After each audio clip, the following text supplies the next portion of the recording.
tune, and it's been called an American folk tune, and then that's been disagreed with, and it's very hard to find the origin of this tune. It's been put to different types of words. It's been put to hymnology. It's been put to folk words, and I found this little version of it, which I like very much. And I'm just going to ask Peter to put the slide on for it. The words that Pete Seeger pulled up and used, if you can recall that, and Joan Baez used it. James Taylor has done this song. The water is wide, and I just chose that picture of a rowboat. I just wanted to jump in there and be on that lake. It's so beautiful. If you ever want to look for pictures, it's called Unsplash, and it's free pictures to use as you wish. And that's one of them there. And the words, for those of you that aren't on a screen, the words to this folk song, the water is wide, I can't cross over. And I'm not seeing all my words here because of that. Okay, all of your faces were in front of the words on my screen. So Glenn just rescued me, so I will start again. The water is wide, I can't cross over, and neither have I wings to fly. Build me a boat that can carry two, and both shall row, and strength supply. I had not bumped into those words at the end there. It's often done as a love song about just two people, but I'm going to play this. Glenn is very kindly arranged so that the piano, but first I'm going to do a little bit of a sound check with all of you to make sure you're not hearing garbled distortion with this beautiful rowboat scene. But I want us to feel that as we're rowing by ourselves, we can't get over it. There's something difficult, and I can't fly. So I want to build a boat that can have you in it with me. And then we can both be rowing, or we can all be rowing. And that will supply the strength. That's all. That's what we've got. That's what we've got is each other. I told you before, Greta was wanting to name her second book, With or Without Prayer, Why We Are the Only Answer We've Got. Why we are the only answer we've got. Because if we don't send water to Africa, it doesn't get there. And if we don't help them, it doesn't happen. We are the hands in the moon. So to jump into the boat, I'm just going to do a little sound check. I'm now going to turn, I'm going to play a few bars. Glenn will be watching your faces, either smile or it would be nice if you didn't plug your ears, like visually, that would be good. But some indication whether the sound is good or not. Okay, here we go.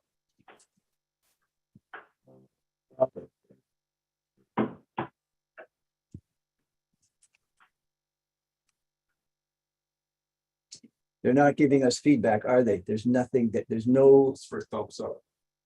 So thumbs up, Rick. You appear to be the only one. Maybe we're just playing for Rick Miller.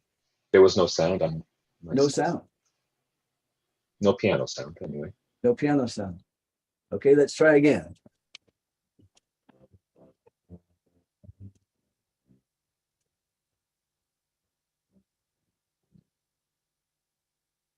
No? Now the sound check is, Rick, you didn't hear it that time. Oh, that's. I didn't hear it the other time either. Sorry. Oh, you're nodding the wrong way. This means yes, and this means no. That's okay. Glad something's not happening here. What's happening? The sound check earlier this morning worked perfectly. Yes. Try playing them. Or I fiddle.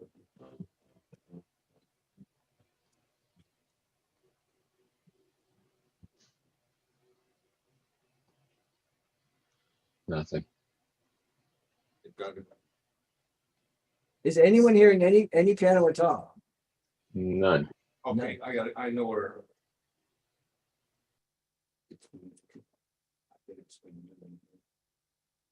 You know that patience you were showing at the beginning of the service? Just a little bit more of that. That's what we're looking for right now. Try again. Okay.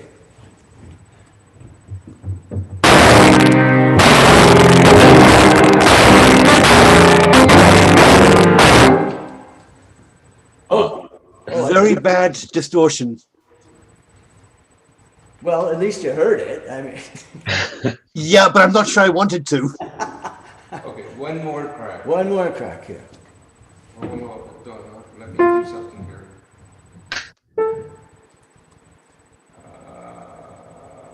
Well, those two notes were great. Yeah, those two notes sounded very promising. I didn't play anything. I heard doot doot. Tell me when to go, Glenn.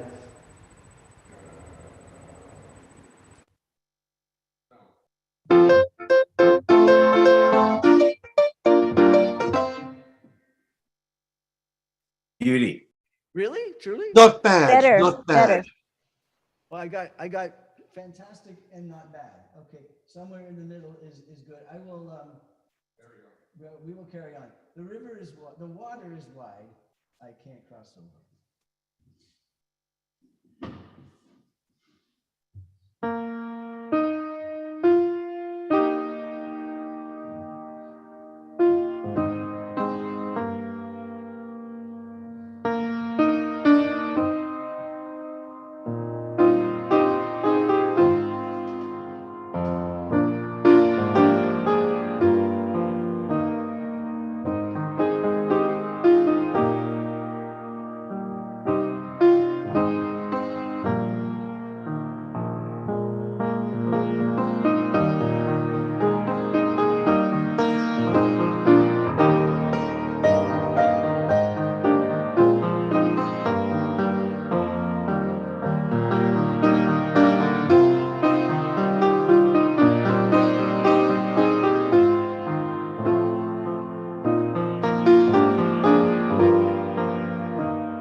I hope that was clear enough that you felt yourself not alone in the boat.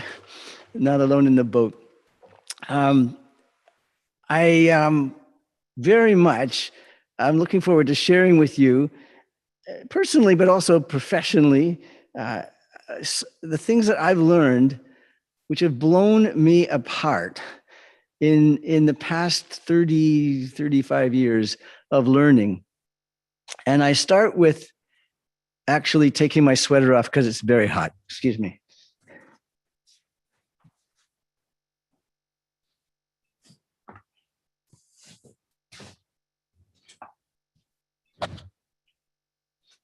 There we go. I have to start with my mom because I had very decided ideas of what I wanted to be when I grew up and what profession I wanted to be. It changed a few times. But my mom, for some reason, and not in a bossy way, but in a really loving way, kept moving me towards, first of all, towards people-oriented, which I was already thinking of, but social work was where she thought, and then particularly gerontology. It's widened from that. But I fortunately, she lived quite long enough for me to thank her for that a million times. And also to thank her for making me take piano lessons, which I hated every moment of my lessons. And she kept saying, someday, I've told you, someday you will thank me for this. And I said, as a teenager, I will never thank you for this. And as I grew up, I thanked her over and over and over again. Social work, I'm not even sure if there are some social workers on the screen here or in the counseling or that sort of profession. And lovely to have you. This is going to be very personal. I'm not going to go into all the detail of social work in Canada or around the world. But the high points, and the reason I'm bringing this is because I want us to relate it, what we can draw from it and the parallels we can see for West Hill and our values here, the values that we hold up. Because for the first time, and I will talk about when that change happened, the values in my church, in my community gathering like this, the values there match exactly the values of my work life and match exactly the values of my personal life. And for a long time, there wasn't that cohesion between the three because of where I was in my religious background. But now there is, and I celebrate that all the time. So social work, for those of you that know it well, or you may have bumped into a social worker, you may have bumped into a bad social worker. They're out there. They truly are, as in every profession. But you may have bumped into some really good ones, and you may have been helped by them, and you may have been helped, if some of your family members helped by them, and that's worthy of celebrating. But it's a very broadly defined, very broad profession. It can be in a hospital, in a private clinic, in a long-term care facility, in a welfare office, in an insurance office. They have them. There's everywhere. The idea of social work, the commonality is that it's a holistic approach to the individual in society, in the larger group. It's about the relations between a person and their physical environment, their social environment, their financial situation, all the parts of them together. Now, that's good counseling anyway. If you're a good counselor, you take all those into consideration. Social work does it in a very specific way. It's a very academically based, theory-based profession, but it's discovered itself in the interactions with human, in what's missed if you don't take that into consideration. And so it started off, and it went through an enormous change. And I sometimes think of the West Hill changes in parallel. It started off as charity work. So the poor we have always with us, and so charity was taking food, taking clothes, taking medicine to those that could not afford what the more wealthy, what the rich could afford. So it was making up the difference. It was trying to bring some help to those that did not had the need for the help, but did not have the means for the help. And so social workers would try to advocate for that. And for a long, long time, all over the world, and in England, if you read the history of social work in England, the same thing. It started as even called charity organizations, charitable givings. But as people dug into it, and the more they understood the world with all the sharing of media, the sharing of articles, of journal articles, the more they researched it, it began to take on a very political side to it, and saying, well, wait a second, why are there so many people in such need? What? So social work was to looking at the individual and how it fit with society. And then it started taking this critical look back and saying, let's look at society for a minute. Let's look at what is causing those inequities, or let's see what's not addressing those inequities. And could social work actually have something to do at the policy level, at the big decision level? Or could it be a critique of society? And as soon as it started to do that, it was not as appreciated by the rich. The rich were very happy for social workers to go out and hand out food and hand out vouchers and hand out clothing and hand out there, because they felt better, because then they didn't have such a guilty conscience about them. But as soon as social workers started meddling with the entire system, they began to get unpopular. And there are very many unpopular social workers.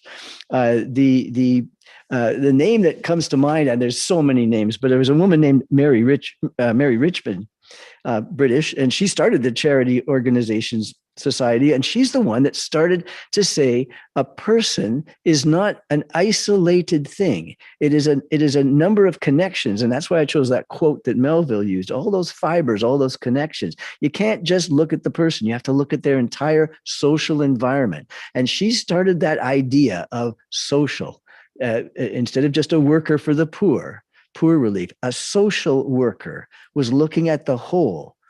And in West Hill, we've tried to do that all the time, to take those step back and say, there's bigger things going on here. People are social. Not everyone's sociable all the time. You may have moments of unsociability, but you are always a social being. That's what bugs you when you're feeling unsociable, because you have to get back into the thrust of things. But Mary Richmond started looking at the laws, the causes of the inequities. And she started promoting this view of we need to change society so there's more equity. Well, of course, there's and some of you on the screen are from countries that as soon as you hear as soon as some of them hear the idea of equality or equity, there's that resistance to say, oh, we're not communists. I don't know how many times I've been told, are you a communist? No. Do I have socialist ideas? Yes. Do I want them done as a dictatorship? No. Do I know how to do it? No. But I want to move towards that. And Mary Richmond did that. She advocated for legislative reform to start to balance those inequities and have everyone get a fair shake from the start and not just be a recipient of charity. And she did a lot of work also on what that does to someone to realize that they are a recipient of other people's charity and what that does for dignity. And so she really looked at those personal sources of the difficulties. And then she looked for the sources of help. What could an individual stuck in a system that's unequal and it isn't going to change tomorrow, because as much as you can advocate for legislative change, the person's still hungry. And there's always this balance that goes on. We want to fight for the right, and we also want to deliver the food. And so that a lot of time and a lot of energy. But Mary Richmond identified 6 places where she could look for help for the person. And she named them sources within their own household, sources in the neighborhood, in the wider social network, in civil agencies, and in private and public agencies. And she started to say, we need to tap all of this. But the one she came up with to do all that with the person was their own sources within. And she found that living in abject poverty so diminished those resources that social workers also needed to do some work to help that person realize that they aren't necessarily to blame because they're poor. They're not necessarily to blame because they can't feed their 11 children, that there's a bigger sense of that. And some of the most precious social work went on to at least relieve that burden of assumed guilt. And you've probably heard the term, the worthy poor and the unworthy poor, whereas the folks with the money get to decide who's the worthy one to get some charity and not. And there's a lot of social work that just bashed into that and said, we're all in a system that is tilted certain ways. And welfare fraud doesn't even begin to tip the scales to the fraud that goes on in higher levels of loopholes.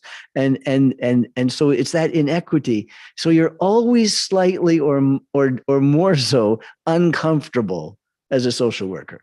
And there's nothing wrong with that. To face that discomfort and to realize that you can bring some help to a person, but they are also living in an inequitable society, which whatever country you're listening from, it would describe it. We're all in it. And so it's always those both arms to protest the inequity at a higher level. And that's where the social work gets the divisions of macro, mezzo, and micro. So mezzo is working at the high level, international, United Nations, countries, political parties. That's macro level social work. Then there's mezzo level, which would be the local neighborhoods, organizations, and groups, and fighting for better equity there. And then there's the micro level, which is inside the person you're talking to help them find their dignity, to help them find an explanation for the difficulties they're in, and then help them get the strength of character to advocate for themselves as well. So they're not just a recipient of social work. The social worker has given them a sense of their own advocacy for themselves. So, I mean, that's a lot of complications in one thing. And there's courses and courses on this. I want to tell you the 5 books, that Mary Richmond wrote, and you can see that change I've just been talking about. It's starting off as charity because, and I'll tell you something about a classroom where I put my hand up and embarrassed myself tremendously. You'll enjoy that. And on this topic, but her books will show you that change, that opening up to the wider visions of society. So 5 books she wrote. First was Friendly Visiting Among the Poor, a handbook for charity workers. So that's where they started. The next one, The Good Neighbor in the Modern City, a little more awareness. A study of 985 widows known to certain charity organizations, societies in 1910. So not just the one, she's going to look at this as a pattern, right? The next one, Social Diagnosis. And the next one, What is Social Casework? An introductory description to a holistic view. So I thought that was really telling, the way she opened up right there in her own work. And so I want to share with you, what a social work student, and I've supervised some students. I've always had help with it because I never know what day it is, and I never know where the student is, and I don't know if they're there on the right day. So someone always helps me with the administration part. But I've cherished having discussions with someone just coming into social work to scare them to death, which I always want to do, and then to fill them with purpose and drive to make differences where they can. And so the reading that Kevin read, has he read yet? He hasn't read yet. Why didn't anyone tell me? You don't tell me. Okay, this is a great point. Actually, this is exactly where I had it written down that he should do the reading. I haven't left anything out at all. And I will now ask Kevin to bring us the readings. Perfect. It would be my pleasure. You know, when you were talking about the social work that is done through West Hill, I couldn't help but think of Dorothy Hurley and the outreach committee and everyone in West Hill who served on the outreach committee over the years, and the extraordinary difference that under that leadership that West Hill has made to the community. Absolutely. It's really a testament. Without further ado, then, the first reading is from the work of the American diplomat and activist who also served as the First Lady of the United States while her husband, Franklin D. Roosevelt, was president. She was highly active during his presidency, holding regular press conferences, writing newspaper and magazine columns, hosting a radio show, and appearing in public on her husband's behalf, while occasionally disagreeing with his politics. She was certainly her own woman. She advocated for the civil rights of African and Asian Americans, including the criminalization of lynching. And after her husband's death, she urged the United States to join the United Nations and became the first delegate to its General Assembly, and later the first chair of its Commission on Human Rights, overseeing the drafting of the Universal Declaration of Human Rights. And Eleanor Roosevelt died in 1962. She wrote, "Where, after all, do universal human rights begin?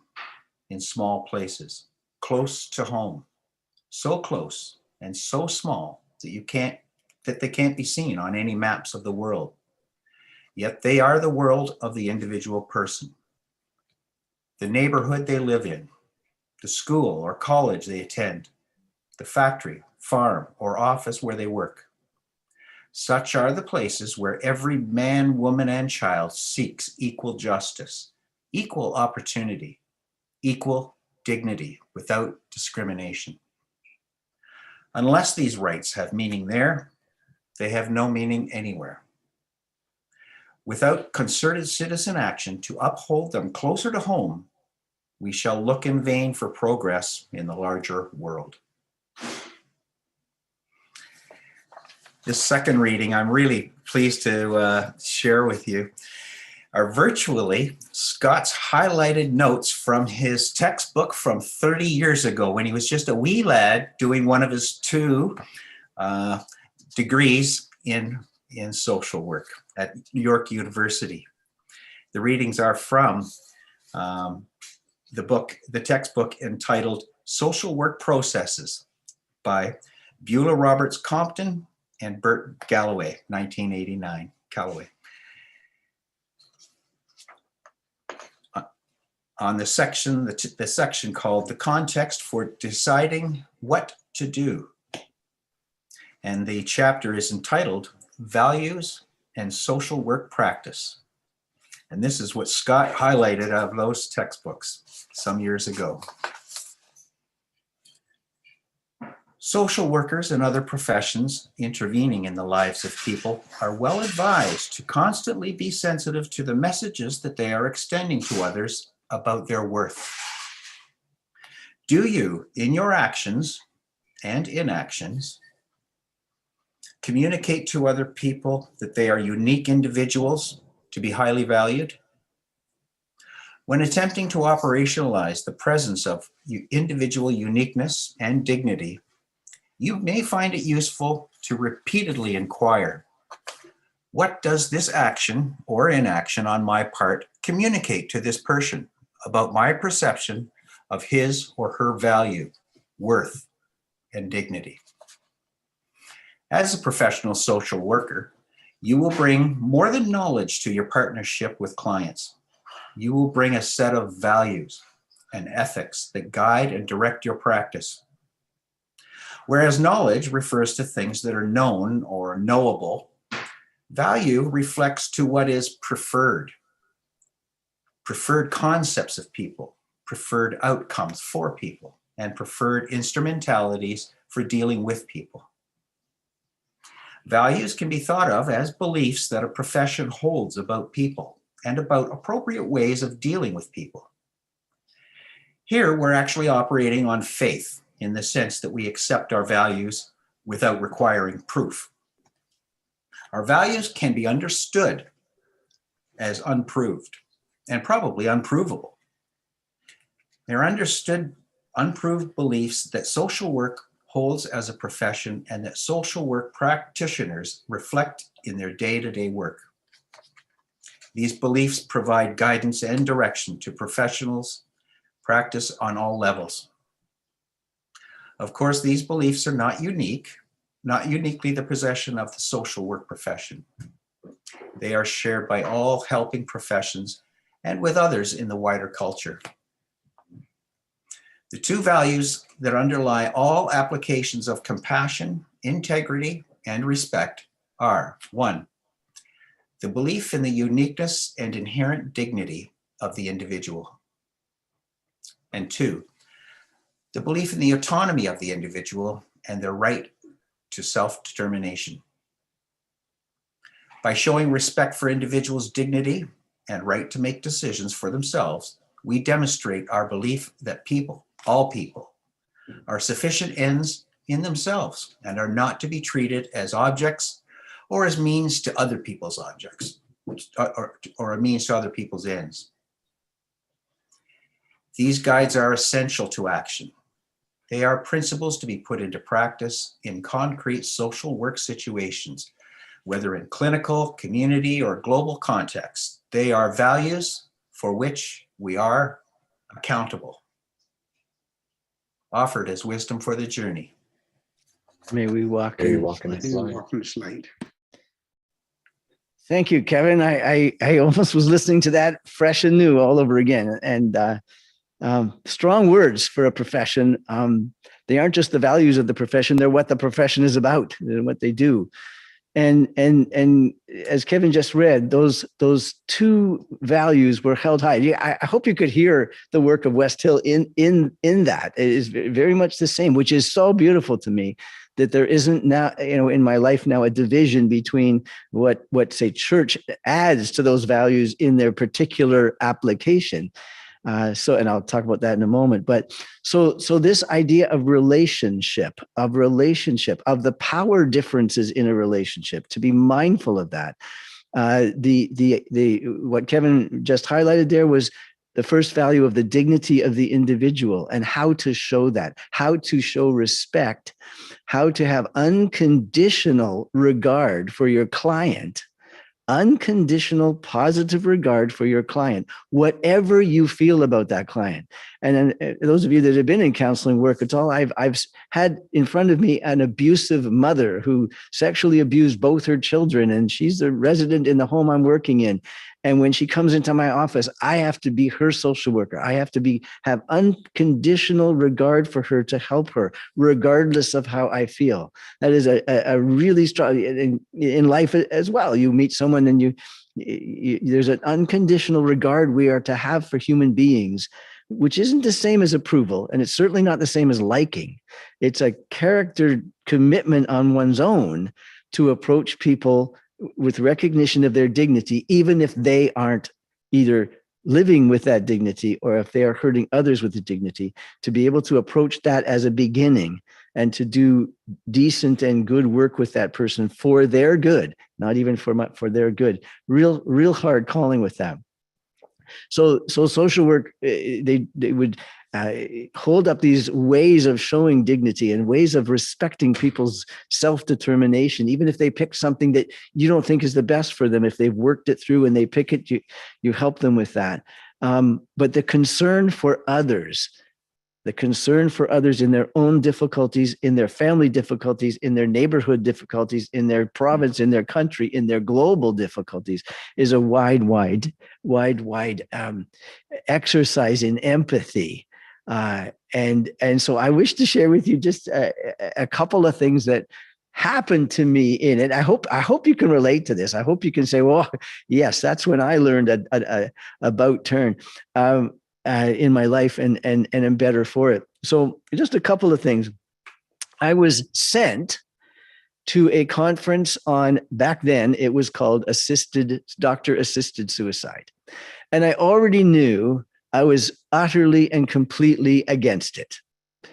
Have you ever known something so absolutely completely, that you didn't even want to go because nothing they could share would change your mind? And that's conviction, right? It's good to have convictions like that and be absolutely sure that nobody's going to change your mind. And I went to that closed. It was a day long. I went with a friend. I already told her, I said, I'm not sure why I'm here. And this was about maybe 27, 26 years ago. I say that quickly to unembarrass myself. It was an earlier me. Have you ever had that feeling? Oh my goodness. Anyway, I sat there and I saw team after team after team struggle with the idea of what is life? What is continuing life? Does a person have control over that? And as I was listening, and I don't know, whatever that thing is, you start listening and you don't want to be listening, those hovering moments where, oh dear, I think I let a crack of light in. That's no good. What is happening to my conviction here? I already know. And those little moments where it prickles or it kind of niggles at you and you think, I really should listen to this differently. And by the end of the day, I was worn out, not by the topic, but my resistance that I had to keep battling or giving into and then not giving into. And by the end, I said to my friend as we drove away, I said, oh my goodness, I was coming to this issue with convictions, but I was not coming with enough compassion. And I'm not saying I completely changed my mind at the time, but boy, did I see it differently. And so I am at this time an evangelical Christian with the values that brought me into social work, but some very definite convictions about what was right or wrong. And then I'm thrown into a class and I see a movie, a video of 4 different sets of parents discussing how they handled their child letting them know that they were gay. Well, I already knew what I thought on that one too, right? I was so knowledgeable. I knew exactly what I thought on that issue, that you would just love your child, of course, but you would bring them back to a biblical idea of heterosexual living and forgive them for anything that, this sort. I already knew. And so I watched the film And again, whatever that little thing is that can get into you and say, maybe you should be, 1% open on this topic. And sometimes that one little percent is just enough to get in there. And I watched these parents struggle with understanding and accepting that. I watched parents on the film that didn't. And they were very harsh. And I thought, they're right. And then I saw the compassionate parent say, maybe I need to learn something about this. And I thought, oh, no, don't. That's a slippery slope. Don't open to that. Who knows what will happen if we open the sluice gates of liberal thinking. And by the end of the film, I remember thinking, man, I would want those parents that affirmed me.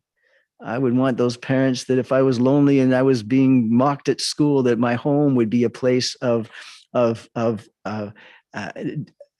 those social work values where I would feel that I was being treated as someone with inherent dignity and self-determination. And so I learned there.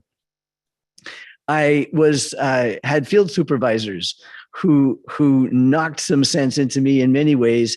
I remember Gary Cubitt, who was the CAO of the region of Durham. He's a social worker too, and he took me on. He taught me about being very clear at the beginning of a session with someone, that I was clear with them what the boundaries were, what that contract, small c contract was, what we could do in that, what about confidentiality, to prepare for it. And that was a very, very helpful. I was also put into a group of social workers who were who were leading group sessions for men having come out of jail, having served their time for spousal assault. And I thought it was an anger management session, and it wasn't. And I asked the two counselors, why isn't this an anger management session? It was 13 weeks. I think I've told you some of this before. And they said, it's not about managing their anger. It's about their view of women and what they think women are for and what they think they can do to a woman if she doesn't perform as he expects. And it was mind-blowing to hear some of the things that people had done to people, but mind-blowing to also hear how those people helped those men change their worldview in ways that I would have thought was almost impossible. That was a really, really important part of my education to sit. I was just an observer, again, open to that. One of the most embarrassing times I had, I told you I put my hand up, was in a class of rabid, raving critical social workers who actually said that charity, sometimes that charitable givings, that charity, feeding the poor, which was very good for the particular person that got their stomach filled, that some of that wide charity work actually obviated, actually prevented society from looking at the inequities. And what social work needed to do was to call it out, society, saying, you're tipped the wrong way. You're heavy for the rich and not for the poor. And we can keep feeding the poor, but wouldn't it be nice if the situations in life were more equitable? And I put my hand up because I'd known so many people that gave to the poor and they were beautiful. I put my hand up and I said, how can you call that wrong? They were giving from their heart. They were giving from their means to help. And one social worker just creamed me. She just took me to bits. And I must say, I learned from that. But the second social stood up and said, we've got to always balance this. There will always be mouths to feed, but we also need to look at the structural aspects of what has happened in our society. And I had never looked at that. I had never, ever, at that point, looked at that wider view. I had just looked at, there's some poor people and there's some rich people, and the rich people need to give givings so the poor people can eat. Never had looked at that any differently. And I found, I don't know if you've had those experiences where somebody called it a 360 turn. The 360 turn gets you back where you started. So it has to be a 180 turn where, whoop. I don't know if you've had those. Have you ever been totally sure and then someone turned the crank and you were looking at things a different way? I walked around the campus of York University stunned with what I hadn't realized before. I just kept walking and walking and walking and looking at trees and looking at things. I would sit down, I would look at the sky, I wanted to percolate. And that's what I like, to percolate. These ideas percolate so I could see broader. Because once your mind has been opened, it's very difficult to shut it again. Very, very difficult. So I wanted to remain open to that. And then one of the most powerful moments in a social work classroom was why I'm here in West Hill. And so I have actually written that professor, he's retired now, and thanked him from the bottom of my heart for being so provocative in a course called Human Nature. And his premise in the course called Human Nature, this was my Bachelor of Social Work level. I won't even tell you about the course we had to take if we wanted to go on to the master's level, which was called statistics. We had to take statistics if we wanted to do a master's, and I wanted to do a master's, so I had to take statistics. And they told us to bring our calculator. There was not one social work student that had a calculator. We have no need for numbers. We can't do numbers. They blow us. So we all went out and bought a calculator. Some of us bought the wrong one, a scientific, whatever. And we all go to the class and we sit with our calculator. And he was putting formulae all over the wall, the chalkboard, putting the formula up there. And he turned and he looked at all the class. He says, "Are you with me? I don't feel like you're with me." We didn't know how to turn the calculator on or add anything. We knew nothing about calculators. So he had to start really from scratch with that. I still do not know anything to do with a calculator, but fortunately there are people on my team at work that do. Anyway, back to my Human Nature course. His premise in the Human Nature course, which is there isn't any one human nature. That if we put a label on people, we capture them. We put boundaries around them where they can't be anything other than I see them as. And if they're trying to be something else, they're wrong. And so he was very much about removing labels and removing categories and removing so people could be themselves more widely, and so that we could actually be some sort of help in their life, seeing them accurately. And he talked about critical social work, which asks these questions. Who says what's normal in psychology? Who says what's normal in society? Whose voice got heard there to make that definition? And whose voices got left out? Whose voices are not being listened to? Who says they have the authority to say what is true and what is not true about life?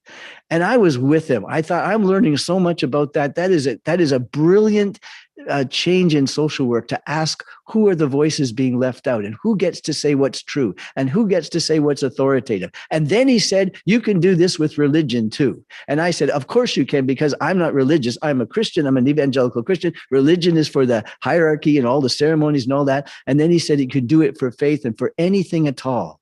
And I sat there in the classroom. I thought, no.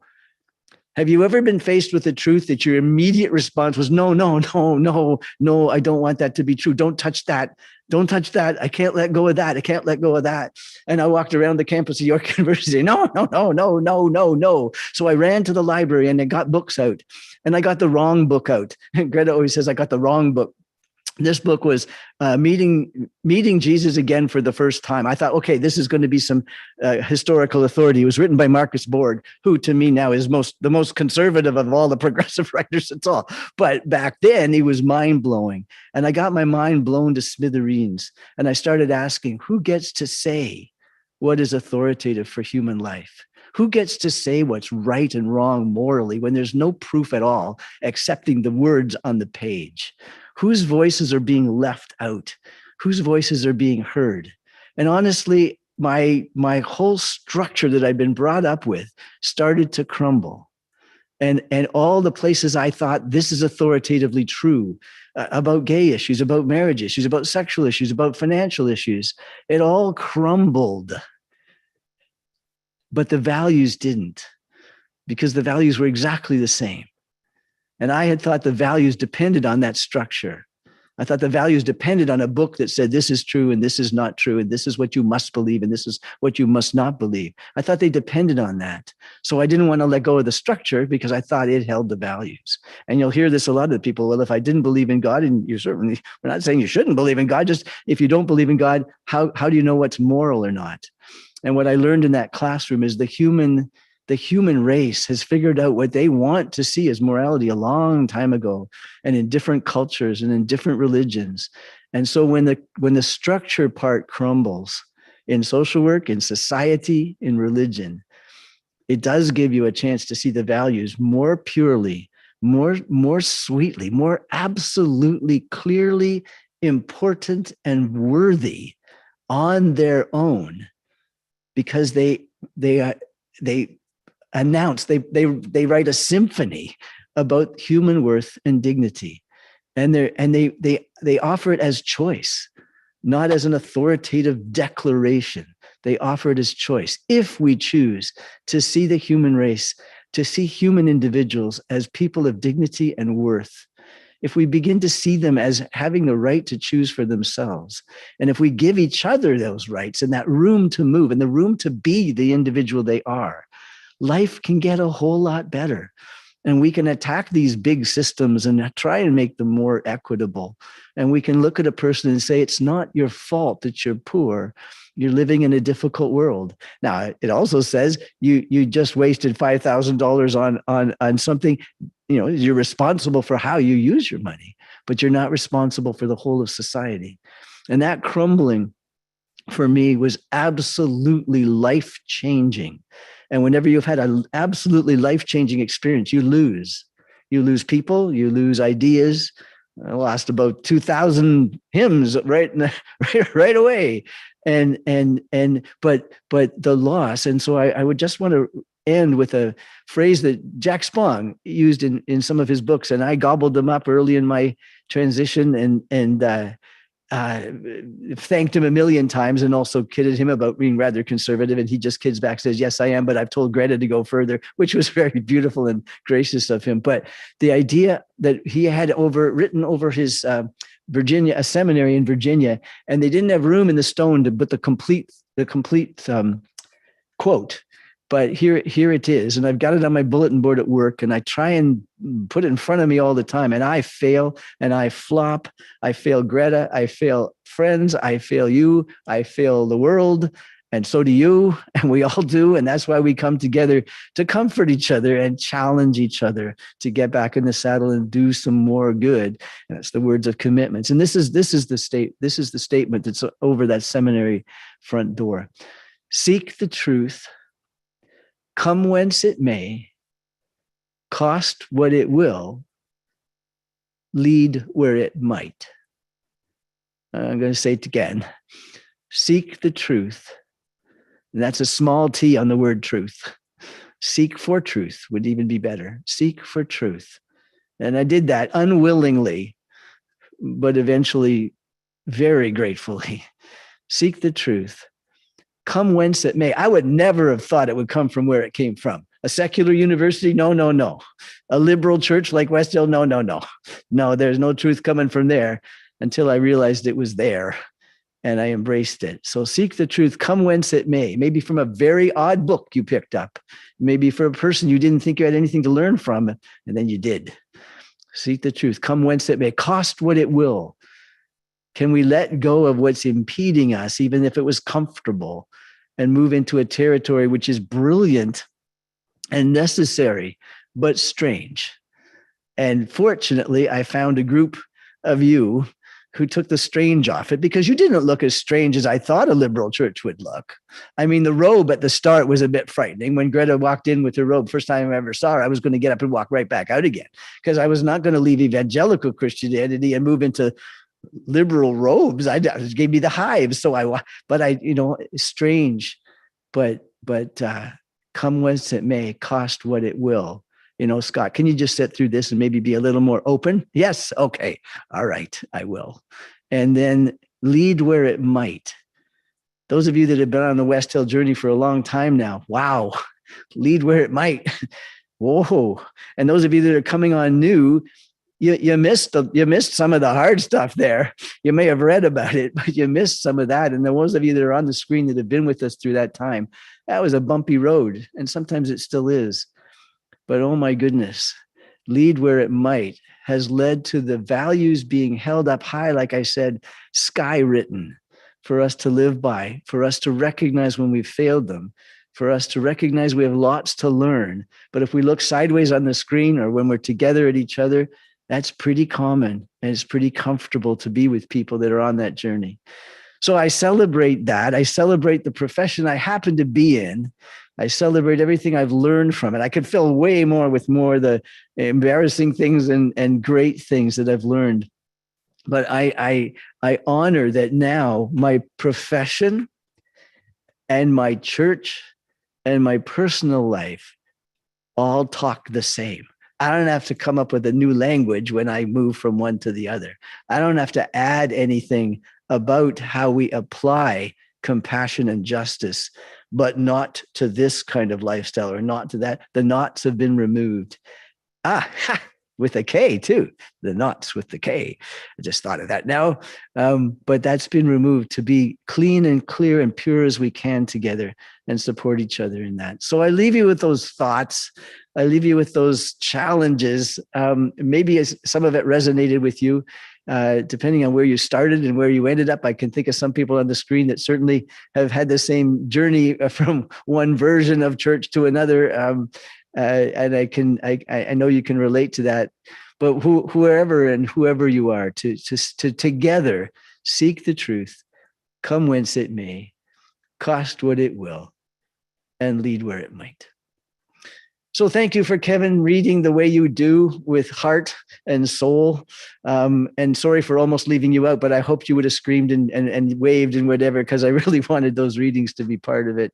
And thank you, Peter, for faithfulness, and Glenn beside me here, and Dennis for broadcasting us more widely. Thank you for Mike for leading us as a congregation and the board meetings that are coming. And thank you for each one of you. And Zoom people, we're never losing you. You are part of the family. And as I say, we're richer for it. So thank you for being here from British Columbia over there. I'm looking at the screen. We look at the United States of America. We look at the wider Ontario and west across the Atlantic. So thank you all for being with us. If you wish to join a breakout room, do so. If you wish to see us on Tuesday for wellness at 2, Wednesday at 2 for the book study, for the moment of lift, exciting topics. For Thursday for coffee at 10 o'clock or 10:30, Mike, is it 10 o'clock? And then back here again on Sunday. Thank you very much.